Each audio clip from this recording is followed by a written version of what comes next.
Look into your child's eyes and know that it's no surprise. You are so blessed, that's true. He really depends on you. Hello and welcome to Safety Corner. I'm your host, Dr. Jenny Frings, and today we have the pleasure of having our guest from Xavier University, Father Michael Graham. He's the president of Xavier. Welcome, Father Graham. Thank you very much. Thanks, Jenny. Nice to be here. And he is going to talk with us and share his thoughts on how to lead a safe and sustainable university. And Father Graham has been president of Xavier since 2001. And would you like to kind of give us an idea of what brought you to Xavier? Oh, my Lord. Ultimately, my provincial sent me here. So, but it worked out better than that because I also kind of wanted to come. So first came in 84, 85 as part of my earlier training. Went away to do theology, got ordained, came back in 89. That's when the provincial said, that's where I want to send you. So it was a good thing because I really had gotten to enjoy being at the university during those initial years. And then, of course, since the time that I came back in 89, things have really kind of taken off big time. So it's been fun to be around to watch all this happen and to some small degree help make it happen. Exactly. Yes, exactly. I'd like to talk about, some of the efforts over at Xavier as far as looking at the fact that we are an urban university at Xavier. Right. And what are some of the safety measures and protocols that are in place and that you're looking about putting in place? Good question. There's a distinction you might draw between kind of on-campus and off-campus stuff, that because there's a fair amount of safety and security staff's time that's taken up in making sure that on late Friday and Saturday nights that wayward students don't do stupid things in the dorms. Those kinds of things do happen. But as well, making sure that the students, when they go out off-campus, are safe. And so those are always very, very difficult things to be able to do in urban environments. We've been lucky in that to see over the course of the past couple of years that the crime statistics that you have to keep and report to the FBI year by year by year have actually been declining in terms of the amount of serious crimes happening on the campus. Near campus seems to be the same kind of thing, but of course all it takes is one or two episodes that students all know about because of the grapevine that spreads and all that, to really create a perception of safety on campus that's out of sync with the reality. I would not go so far as to say that's the case. I certainly, though, would say that there's a variety of things that we know that we need to do a better job of in terms of keeping our students safe on campus. We had two episodes this past fall, one of which the chief of police who's been there 30 years has never seen before, an on-campus carjacking in one of our commuter parking lots. And another episode where four students on their way to a local convenience store were jumped. Thank God, nothing happened to any of those kids involved. The kid who had his car carjacked, got it back a couple of days later with minor dents and that kind of stuff. And he couldn't say enough good things about how everybody responded to him after the episode. But at the same time, what you want to do, obviously, is make it less likely that those episodes ever happen, because you never want to be, one quick tragedy away from profound heartache. That's not a situation to be in. And so what we want to do is look at the various strategies that we have in place to see what strategies work, what we need to underline and do sort of more of like this, what new things we might need to do. For example, our safety and security officers spend a fair amount of their time, writing traffic tickets. Well, could that be somebody else's job? Could we have students hired to do that, for example, and then make the safety and security officers more prominent on the campus bike patrols and the like, to create a sense of being watched over, and so on. Okay, yeah. So there's just a whole variety of things that we might do, I think. Okay. And I believe earlier we were talking about some task force. Yeah, right, initiatives. exactly. Yeah. Thank you, Jenny, for reminding me. Yeah, we're all set to launch within the next week or two a task force that's going to be fairly broad-based but small enough to be able to work quickly. That's going to take a look at what we currently do, what best practices at comparable colleges and universities in urban settings do. and learn from that to try to figure out what it is we need to do better.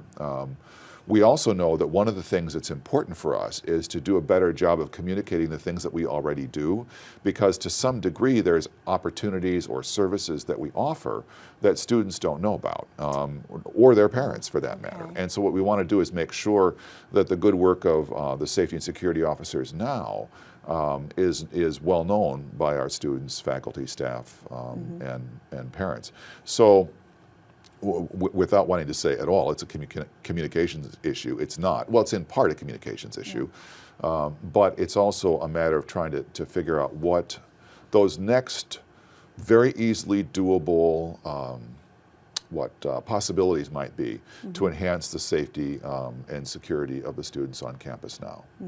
Okay, that's great. So we're moving forward with the task force and more communication of the efforts that are in place and that will be in place. Okay. The idea is to have that task force report back a series of actionable items by the end of the spring semester, such that what we can do is put them in place over the summer so that when the students go away, we can get all that done, and they'll come back to an environment that will be, we hope, significantly improved in this area. Okay, that's great.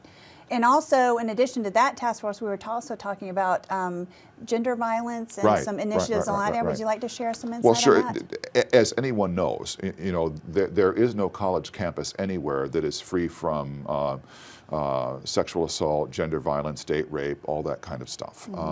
And one episode is one episode too many, always. And so for me, it's part of a broader question of student safety and security on campus. We've had over the course of the last number of years sad episodes where students have been assaulted, and so as a response to that, we had a conference that we hosted last October that really drew people from all over the country. It was sponsored by the university and organized by the director of our Women's Center on campus. And the discovery that we made in the middle of all of that was that there's a kind of hunger out there on college and university campuses, among people who do this work for a living in terms of the clinical outreach and so on, to find a place where the conversation about gender violence on college campuses can happen, to bring together practitioners and academicians and so on to talk with each other about what seems to work out there, how best to support students in the midst of these horrible situations, all of that. And so I think that one of the things that we're looking at is becoming that place for a whole variety of reasons. It comports extraordinarily well with our own underlying Jesuit Catholic identity, where we have an emphasis on what we call the care of the person. It aligns with this initiative that I mentioned a moment ago about increasing safety and security on campus. But it also will hold us accountable, as it were, to doing as well as we possibly can the job of making our campus as safe as possible for any potential victim of gender violence. And as well to make sure that when episodes do occur, we accompany people through the painful process afterwards in as sensitive and caring a manner as we can. So one of the things that we learned, for example, is that when you bring these folks together from all over the place, it's a rich setting to gain ideas from colleges and universities and clinical psychologists and social workers and so on around the country about what best practices seem to be. And so out of that, what we've chosen to do is to launch a similar kind of task force that's going to have, again, a fairly short time frame in which to do its work, to map out, as it were, our process for handling sexual assault, gender violence issues, and to make recommendations to us as to how to improve them. And so I'm very much looking forward to that in a whole variety of ways. I think it allows us to continue acting on our fundamental identity as a Jesuit Catholic school, and to become known as a regional, indeed national leader in this work that's so very, very important. So it was one of those aha moments, you know, when you had all these people coming together and talking about this stuff, where you realize that there's something here that's more powerful than what you realized. I remember one presenter, for example, spoke of gender violence against the background of peacemaking. And I had never thought of it quite that way, but it makes perfect sense when you stop to think about it. You know, if you think of the oppression of women worldwide and so on, that that a part that we can play, you know, at Xavier University is making sure that the women there, you know, feel safe and secure, and that know that they have a friend in the university, so to speak, that will handle their issues with great compassion and seriousness when they occur. Well, that's good to hear. And just the work of the Women's Center is very well known and respected. Right, Definitely on right. Yeah, the campus. director there has just done a crackerjack job since Yeah. coming on board a couple years ago. So you just overall, bottom line, kind of harvesting the best practices on these conversations that you had in the forum back in October and moving forward with implementing. Well, this is always the case, right? Whether it's with these particular issues or other issues, that whatever it is that you have done to this point is always the platform from which you can do the next better thing to improve your performance of those in those areas. And so whether it's, you know, these particular areas, or I know you want to talk about sustainability, that it's likewise the case that whatever you've done before is kind of the prologue to where it is you need to go in the future. Absolutely. Well, it sounds like Xavier is really at the forefront of making a difference. Oh, I hope so. I mean, I'd like to get there, you know. I don't know that I'd claim that for ourselves, but what? You never want to be satisfied. You just never want to be satisfied. That one episode of whatever kind is one episode too many, and you want to work very, very hard to, you know, kind of make sure that you're as free from problems of violence of whatever kind, you know. Absolutely, absolutely. Well, kind of along that line, we were going to add to the whole safety and sustainability discussion here today. And if you've just joined us, I'm Dr. Jenny Frings. I'm here talking with Father Michael Graham from Xavier University, and we're talking about leading a safe and sustainable university. We've just been talking about some of the safety and security protocols and measures and plans over at the university, and now we're going to kind of address the idea of sustainability. And I attended, and I also heard a lot of great feedback from the Sustainability Day and the initiatives, even in the building through Master Construction with Lead Construction, all that. Right. Would you like to share some insights and thoughts on that? Right. What Jenny's referring to for the audience at home is that we hosted a conference on the campus back in October. The tradition has been that we set aside one day in the fall that we've called Academic Day since my inauguration to kind of focus on student learning in the classroom and what kinds of things impact that alike. And we chose the topic of sustainability as this year's focal point. And it was extraordinarily well received. It was kind of like the right conference at the right time in the history of the institution. I suppose because there's so much attention now that's been given to the issue of sustainability and global climate change and the like. And certainly students come in now kind of loaded for bear on the subject. You know, that it's getting to the point now where just as students have had for years on their checklist of evaluating colleges, you know, what's your technology like? Do you have a climbing wall in the gym? You know, which we do not have, unfortunately. That now what campus efforts with respect to sustainability look like are very important for students, what their opportunities are in the classroom, in the community, and the like. So what we did is we had a number of faculty who are riveted on this issue, pulled together with students and so on, a series of speakers and presentations and the like that allowed students and faculty and staff and others to simply come together and talk about issues related to sustainability. And so I think one of the things that I discovered along the way is that this is not something entirely new to the university by any means, but that what we've been doing in a gradually accelerating manner over the course of the last, you know, pick a number, 10, 15, 20 years, is creating more energy efficient solutions for the campus in terms of everything that we do. And so one of the things that we chose to do, for example, on that, was to make sure that all the new campus construction, drive by the campus if you haven't, it looks really cool, that the new campus construction will be built to LEED Silver certification standards. We aren't going to seek the certification itself for a variety of reasons, but are actually building past the bare minimum requirement for silver. The way that it works is you get points for each kind of initiative that you do, and the more points you accumulate, it sort of goes to different levels, whether it's silver, gold, platinum. And so we're past silver, heading towards gold, if you will. And it has to do everything with recycling materials that you in buildings that you demolish, or making sure that materials that you're going to use in the building have a certain amount of post-consumer content, the way in which you use light and heat and water and all of that kind of stuff. So these will be the first of the buildings on campus to reflect this new standard. We're now also going to be building a new residence hall, a very large one, and a campus dining facility as well, that will have the ability to, I think, incorporate other LEED ideas in their construction.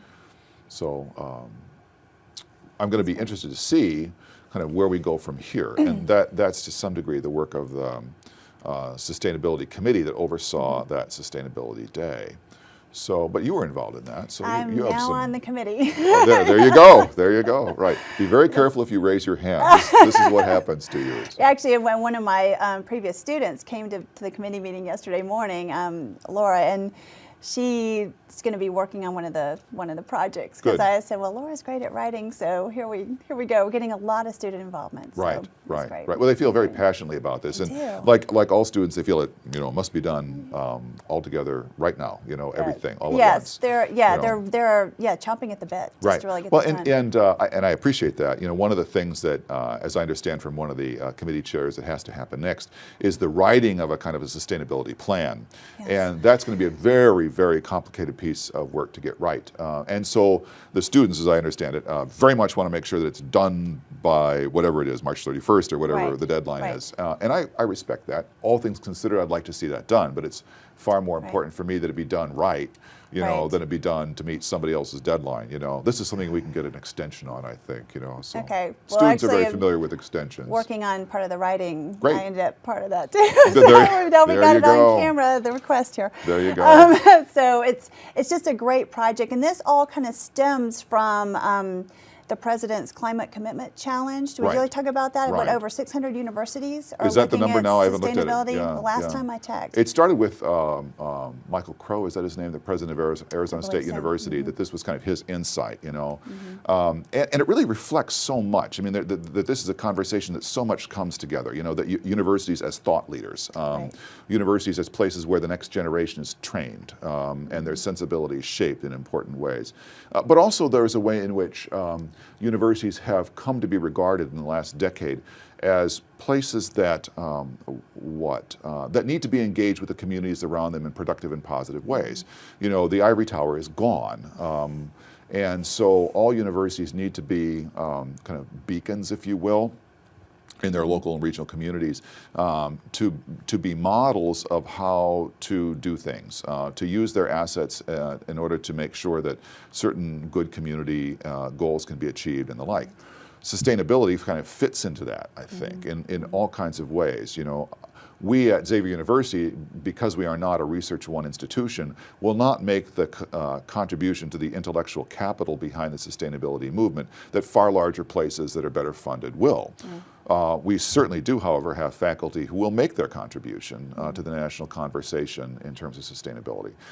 We certainly also have incredibly passionate students who will go out into the world to become leaders in whatever the field is, because that's what they've always done, whether it's nursing or education or what have you.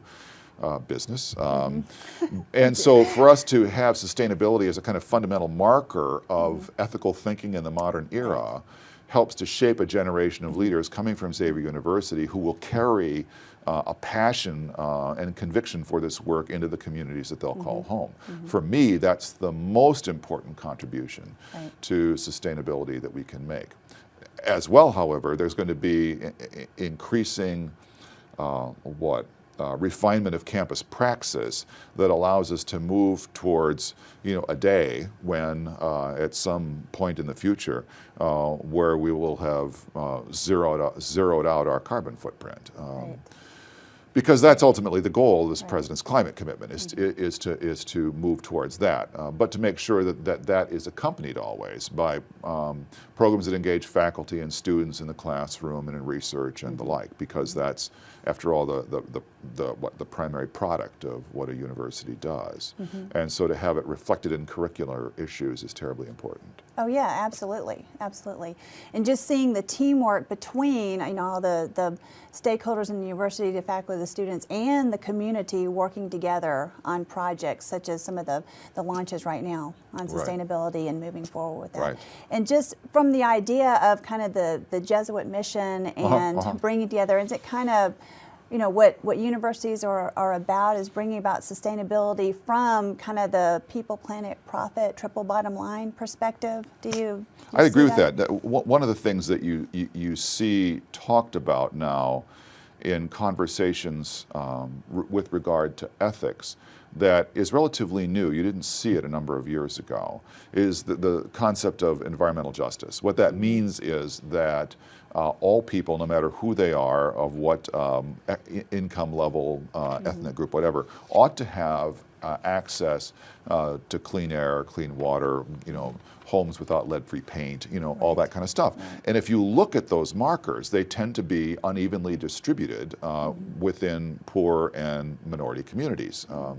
I just saw some material last night from Los Angeles that was stunning, that showed it took a map of ethnic composition in Los Angeles. The darker the area was, the more concentrated the minority population, and then overlaid that with a map of places where toxins were emitted. Of whatever kind, from whatever source.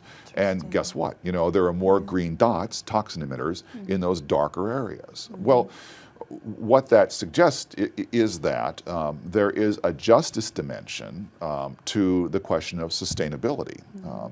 It is the case that people without power and without voice have the least ability to keep that incinerator or whatever out of their neighborhood, whereas folks in better areas, we know this, can organize and write City Hall and all that kind of stuff and get it moved to a place which has less power. Well, in that way, it seems to me, future generations are kind of disempowered. They have no power, they have no voice, not now. And as a result, the decisions that we make today are not decisions that they can weigh in on, and so we who are here now and who have the privilege of being able to make those decisions need to make them in light of those future generations. So for sustainability, for me, is really all about guaranteeing that those who will come after us and those who will come after them and so on will have access to the same kinds of environmental quality that we would wish for our own children, and not what we have now. That's not good enough, but what we would wish for our own children, I think. Yeah, that's a good point. That's excellent.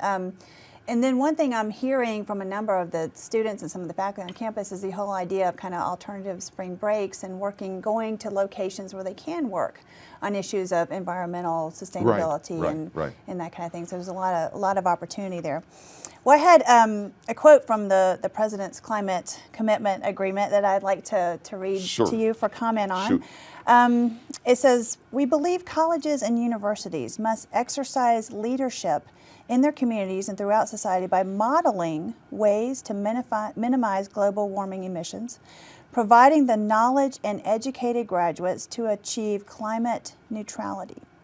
Campuses that address the climate challenge by reducing global warming emissions and by integrating sustainability into the curriculum will better serve their students and meet their social mandate to help create a thriving, ethical, and civil, even civil society." What's your response? I agree with it wholeheartedly. In some ways, it captures some of the things I said a moment ago. I guess what I would say as well, though, is that there's a special responsibility incumbent upon institutions that come from the Jesuit Catholic tradition, which has an emphasis on justice and so on, and to take that mandate very, very seriously. If it's incumbent upon any university of whatever stripe, public, private, whatever it might be, to behave in these ways, and it is, then it seems to me it is even that much more incumbent upon a place that believes somehow that stewardship of the planet's resources, the care of the least among us, all of that is an intrinsic part of our mission as a religious institution, you know. And so I guess I would simply modify it by saying that it becomes even more true for institutions that seek to walk the walk that we seek. That's good. That's good. And it's Well, thank you. You heard it here. Ta-da.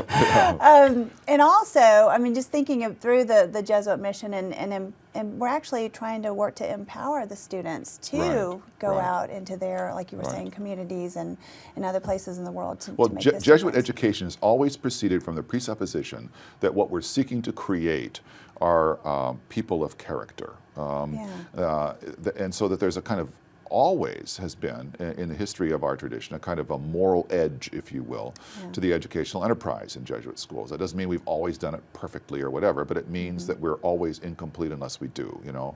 Father Peter Hans Kulvenbach, who is the past superior general of the Society of Jesus, the head worldwide guy, said that the measure of our schools is who our students become.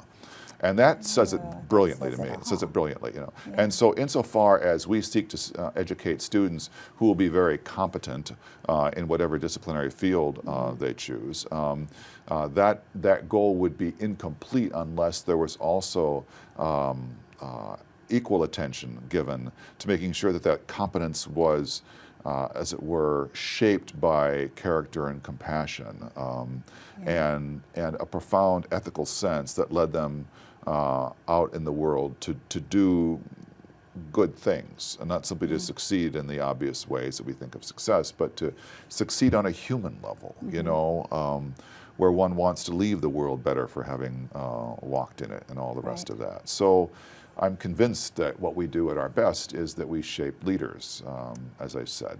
And so to be able to shape those leaders who now have this important sense that leaders in the past have not necessarily had, and it's what our era now, I think is just terribly important. That's great.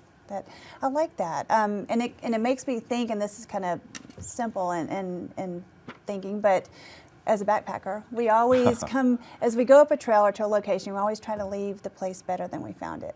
And that's kind of, you know, in a nutshell, what we're all trying to do. Well, I sure thank you for joining us. Jenny. We've fun. Thank you. We've been talking with Father Michael Graham, president of Xavier University here in Cincinnati. I'm Dr. Jenny Frings. We've enjoyed discussing leading a safe and sustainable university, and I thank you for joining us. We look forward to seeing you next time, and be safe. And sustainable.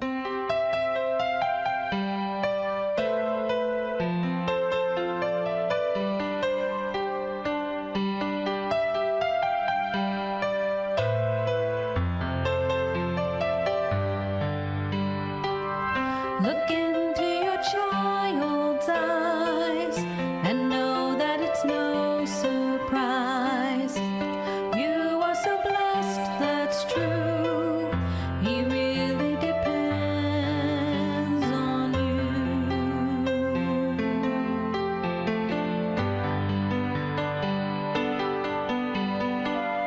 Look into your angel's eyes whenever you start to drive. Make sure that he's buckled in. The seat must fit